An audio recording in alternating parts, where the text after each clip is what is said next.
Before we get started, here's a few highlights from today's game. Let's do this because you can pitch to it. Line into right center field. It's a base hit.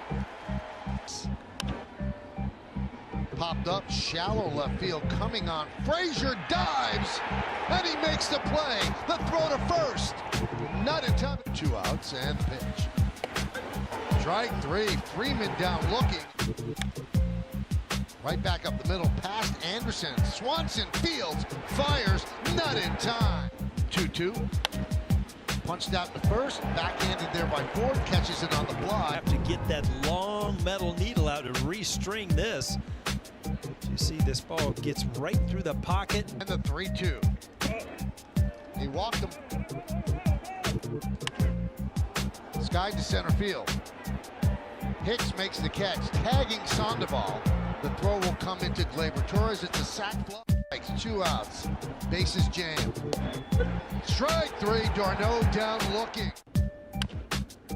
Grounded to Gio. He backhand, sets and fires. And a beautiful backhanded scoop by Mike Ford. And that one is lined into center field. A base hit for Ford. The 1-0. Grounded to third. Backhanded by Riley. Across the diamond. And Minter comes on. 3-1. High fly ball. Deep right. Going back Judge on the track at the wall. Leaps. See ya. And the 3-2. And there is a base hit for Clint Frazier. That's going to get in a run. Boy, did Frazier need. Get your comments ready. Here's Derek with the post-game reaction. You know, this is supposed to be a nightly recap show where I talk about the game and enjoy and relive my memories from the game, but it's turning into a nightly rant show, and that's not me. I'm not a guy who likes to rant very much, but it's kind of hard not to watching this team. Yankees lose again. It was rough. I'll go through my notes. Pretty soon I'm going to switch from the notebook system to a flashcard system just because, one, I need more room and I want to be able to read my writing, and two, I just want to change up the juju a little bit, change things up a little bit. I see the comments and I will get to them. If I miss a super chat or something, I'll try and grab it later. That happens pretty much every night, so sorry. Top of the first, Corey Kluber comes out pretty strong. 11-pitch first inning.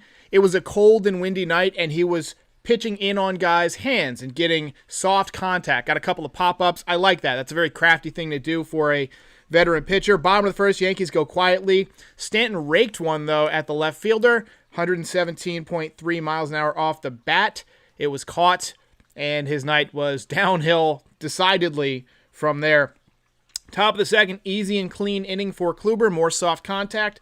Bottom of the second, Gleyber Torres with a base hit to right field. And I'm thinking this guy, after he took 2 monster home run cuts, his first 2 pitches, first 2 cuts, I'm thinking, he shortened up and maybe he watched my video and he thought base hit to right field. And I was encouraged, but not a great rest of the night, but baby steps, baby steps. Top of the third, great catch from Clint Frazier. And he gets up and his hat was like covering his eyes. And he still threw it to first base, and it was pretty accurate. Like, how did he know where first base was? That was amazing. Does he have, like, sonar, like a bat or like a dolphin? It was just amazing. It was a nice play by Clint Frazier. And I had been feeling a little bit iffy on Frazier's defense. He was great last year, but there's been a few times this year where he's been iffy, but he looked good tonight. Kluber had a sharp cutter to get out of the third inning with a strikeout. Bottom of the third, Judge walks, but the Yankees go quietly. No score after 3. Top of the fourth, easy inning. Corey Kluber, 62 pitches through 4, so very efficient. And I actually tweeted, I think through 3 1/3 innings, that was the best he'd looked. And he wasn't dominating. He wasn't getting a ton of strikeouts or swings and misses, but he was crafty. He was having efficient, quick innings. And bottom of the fourth, Gio gets an infield single, and then Hicks hits one that would have been out of the park probably on a warmer night, or at least would have been more trouble than it was, but it died in front of the warning track. Another rough night for Hicks. Top of the fifth, Corey Kluber ran out of gas. He loaded the bases, gave up a sac fly to Adriana Anza, I want to talk about a little bit later. That made it 1-0. 3 walks, though, in the 5th from Kluber, and he was out after 91 pitches. Better, but still kind of dialing it in. I'm a little bit concerned that he's running out of gas so early. Maybe he needs to work with Yankees strength and conditioning trainer Eric Cressy and his personal trainer to develop a bigger gas tank. Nick Nelson comes in, and to me it didn't look like he was warm, right? Because they made a few different trips to the mound for Corey Kluber because he kind of lost it quick. And I remember they said that Gary Sanchez walked back from the mound really slowly. Like they were trying to create time for Nick Nelson. I think Nick Nelson, because he came up as a starting pitcher through the minor leagues, takes a little bit longer to warm up. And he just didn't have his command. And his first 5 pitches were all out of the strike zone. He walked in a run to make it 2-0. But he comes out in the 6th after the Yankees go down in order in the 5th and was really strong. He was locked in. Bottom of the 6th, the Yankees hit into another double play. It was Urshela this time. He didn't really run down the path to first base. Found out later that he was hurt. I'll get to that. They were making Anderson look like Greg Maddux at that point. That's what I wrote in my notes. They're just not having good at-bats against this guy. Top of the 7th, Braves get another run, but on a double play. Direct result of small ball. Adrianza, I think it was, laid down a bunt that put runners on 2nd and 3rd. And then what happens? You can score on an out. Anyway, Braves go up 3-0. Ford made a nice pick. 3-0 after 6.5. Bottom of the 4th, Ford picks up a base hit to center, his second line drive in as many days. You could say he was 1 for 4, didn't have an amazing night, but I think that he's going to hit the ball harder than Jay Bruce would have if Jay Bruce hadn't retired. So I say you leave him in there for the Cleveland series. It's going to be scary when they face Shane Bieber. Bottom of the 7th, Hicks strikes out and gets booed mercilessly. The fans are going to boo his ass right out of New York, and I don't blame him. The guy, something about Aaron Hicks. He's got all the talent in the world. He might be the most gifted athlete on the team, but he just doesn't seem like a baseball player to me, right? It just doesn't have that, I'm never going to see Aaron Hicks, chewing a big wad of bubble gum and getting all dirty, and he just doesn't, he strikes me as kind of like, a really good athlete that managed to back into a baseball career. I don't know. I don't feel like he's a great fit for the team anymore. I'm over Aaron Hicks. Great at bats by Sanchez and Frazier. They both drew walks, but DJ grounds out. DJ off to kind of a slow start with runners in scoring position this year. 8th inning, Urshela left with lower back tightness. Cold weather could be a factor. I usually don't get that concerned about back injuries from guys who haven't had them that often, because sometimes your back just hurts. I mean, it happens to me from sitting too much or from doing something in the backyard. You can get a massage. You can sit in a jacuzzi. They have, icy hot. They can give him a day off. He'll be okay, I think. And then Glaber pops out. And also, Rougned Odor. I just can't tell you how much I hate Rougned Odor's swing. His swing is awful. It's just so big and loopy and like linear and up. And I just, it's like on the things I hate, like the rankings. It's like stepping on a Lego, being added to a group text message, and then Rougned Odor's swing, right? And then being kicked in the nuts. Like, I've been hit in the nuts with a ball a few times in my life, and it sucks. But next time he's up in a game in a crucial spot, I'm just going to have somebody come over to the house and peg me in the nuts with a football. Because I'd rather be writhing in pain on the ground than watching Rougned Odor take his big loopy swing. What were the Yankees thinking getting him? Give me Tyler Wade. I know Tyler Wade can't hit very much either, but at least he can do other stuff. Top of the 9th, Austin Riley hits a home run to make it 4-0. Bottom of the 9th, Sanchez strikes out. 6 for 32 now for Sanchez. And by the way, what was the number on Stanton? After Stanton struck out in the 8th, he is 3 for his last 34. Wow. And then Clint Frazier does pick up his first RBI of the year in the bottom of the 9th, but the Yankees go quietly. The Yankees currently have 6 members of their box score tonight under 200. A lot of guys on the interstate. They got to get off that interstate. I-95, I-87. What is that? What is that? Chabutsky says he hated how Odor bat flipped on a fly ball. Yes!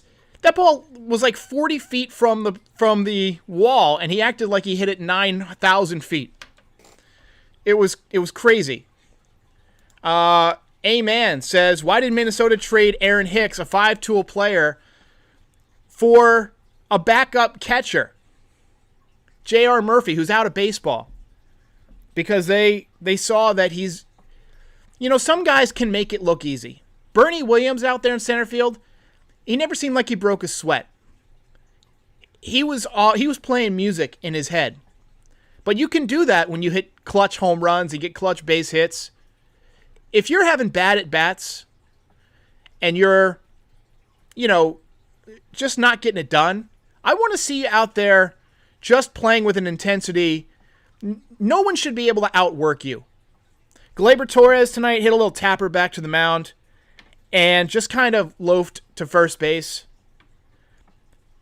Stuff like that. That's not what the Yankees are about. What do you think George Steinbrenner would have done if he was sitting in that press box tonight? Gleyber Torres would be in AAA. Hicks would be on a plane back to Minnesota. And Stanton, I don't even know what would happen to Stanton. I don't think George would trade Stanton because he liked those 480-foot home runs. But you can better be sure that there would be a quote from George Steinbrenner on the back page of the New York Post. Giancarlo Canton, something like that, But you can't call him Mr. May because he was great in October last year. So hey, look, it was just a really bad night for the Yankees. They fall to, I believe, 6-11. I've seen worse starts from the Yankees. In 2005, they were 11-19, and they came back from that. I do think the Yankees are going to play a little better, but there's a lot of things I'm really concerned about. And I promise I'll get to the comments in a few minutes. There's a lot of things that are concerning to me. The defense is pretty bad, right? I mean, we got some pretty bad defense on this team. Gleyber hasn't messed up at shortstop in a few days, really, but he's not a good shortstop. You've got your best middle infielder moving all over the field. That's DJ LeMahieu. One day he's playing first, next day he's playing third, next day he's playing second, next day he's, I don't know. So you just don't have an opportunity for guys to get comfortable. First base, hopefully Luke Voit coming back will add some offense, but you're going to lose defense because he's just not a good defensive player. Urshela now being hurt. I mean, how are you going to line up your infield tomorrow? What if somebody else gets hurt? Who's your next infielder? Who else can play infield on this team? You got 19 outfielders on this team. So let's say tomorrow Urshela's out with back spasms. Let's just say he's out. Trainer says he can't play tonight or else he's going to make it worse and have to go on the injured list. Let's just say that happens. All right? Now your infield is Mike Ford at first, DJ LeMahieu at second, Gleyber Torres at third. Gleyber Torres at short. Who's at third? Or you put DJ LeMahieu over at third, and now you got Odor at second. That's fine. What if one of those guys gets hit by a pitch on the wrist and breaks their wrist in the third inning? Who's going to give you 7 innings of backup defense? Are you going to put Brett Gardner at third base, lefty third baseman, Mike Tauchman at second base? What are you going to do? What are you going to do? This team is just poorly constructed, and that's one of the reasons I'm concerned. The pitching, good night last night from Jameson Taillon, but again, 80 pitches. Tonight, it looked like Corey Kluber lost. He ran out of gas at around 80 pitches, maybe even less, maybe 75 pitches. His last inning was just not good. He was all over the place. Sanchez seems to have reverted after that hot start to a bad streak. Giancarlo Stanton, I think, will come around at some point, but the boos have gotten so merciless for him. There's no way he feels comfortable. He might be willing to waive that no-trade clause. And last night, I mentioned dealing him to Anaheim. I was just speculating, and somebody mentioned that they didn't think that we would get Ohtani back. I wasn't suggesting that. I was just suggesting that Ohtani hits in the DH spot for the Angels, but not every day. So if you're losing Albert Pujols, they might have an opening at DH for somebody like Stanton. And if the Yankees ate $10 million of his contract, that might be worth doing for them. I was just speculating. There's no rumors. I was just kind of spitballing because I'm tired of watching Stanton swing through everything. Marcy says, "Can you say hi to me?" I sure can. Hello there. Hello there.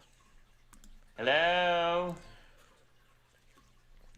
Davian says, Didi brought life and energy to this team. We took that for granted. Yeah, he was also a very clutch hitter. That's something the Yankees don't have. I don't see a lot of guys on this team with that clutch gene right now. Didi hit that big 3-run home run against the Twins in the playoffs in 17, and that sparked that whole comeback and the whole comeback mentality for that team. I talked earlier this year about resilience and how some of the best teams that the Yankees have put out there have had a lot of resilience. In 2017, if they fell behind, you just felt like they would come back. In 2009, they had that pie thing where everybody was getting pie. Remember, they walked off an entire series against the Twins in May. So this team doesn't give me that same type of vibe. They just don't feel like a team that's going to fight back once they're down. You saw tonight, once the game was 2-0, I felt like it was probably over. I was still being optimistic, and I thought, maybe Judge, he's had some good swings. Maybe he can run into one. Stanton has run into a few. Hicks has drawn some walks. Maybe you can get somebody on base and run into a 2-3 run home run, something like that. Wishful thinking. It's just Bryce Henderson actually said what I was about to say. He says, I'm done watching this team until they start winning. I'm not done watching this team, but I'm just, I might find myself reading during the game or maybe flipping through my phone a little more during the game. I'm finding myself on Twitter a lot, complaining more during the game. It's just depressing to watch a team of this stature, a team that has had this much success for so long, over 25 years since they had a losing record. Just playing like they're taking it for granted that they're going to win a division. Ask the Red Sox under Bobby Valentine what it's like to get off to a really bad start. It can kill your whole team. And that cost Bobby Valentine his job. You can get off to a decent start, and as the summer, the dog days of August wear on you, you can come back to earth. But you can also get off to a really bad start, and when those dog days come, you're already so far back that you don't have what it takes to mount that comeback. And you can't count on making these comebacks year after year. You can't count on next man up. Last year we saw that didn't work out. The Yankees, this group has to do it. Help's not coming from anywhere. Hal Steinbrenner's not going over the luxury tax. Not going to happen.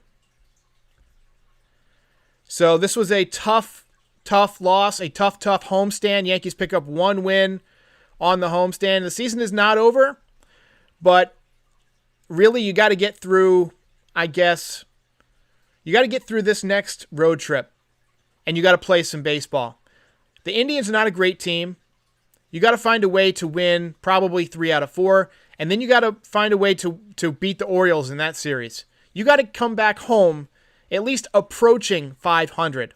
You can't go into May and be 10 games under 500. I'm sorry. You can't do that. That's not a good way to go. All right, guys, I'm going to call it a night. I'm just not in a good mood. This episode is brought to you in part by Vector Travel. Visit bookings.vectorstays.com and enter the code NYY Recaps at checkout to get 10% off your next stay. If you enjoyed this video, please like and subscribe. It helps other Yankees fans find the channel.